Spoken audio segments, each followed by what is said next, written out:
Video kayo. Binabaybay namin ng kahabaan ng EDSA. At mapapansin nyo medyo nahihirapan ng mga motorista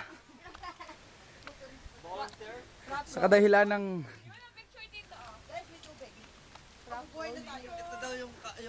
meron na ba tayong pagkain dyan? Meron ba pagkain dyan? 10 araw na tayo hindi kumakain ah.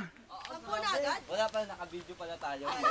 Video nga pala, hindi nga pala ito. Oy, ga-post kami, akala namin Wala po kami ng pagkain po dito. Ayan po, isa pong langgunisa. Langgunisa, paghati-hatiin na natin. Ay, Ate Joan, masakit ko.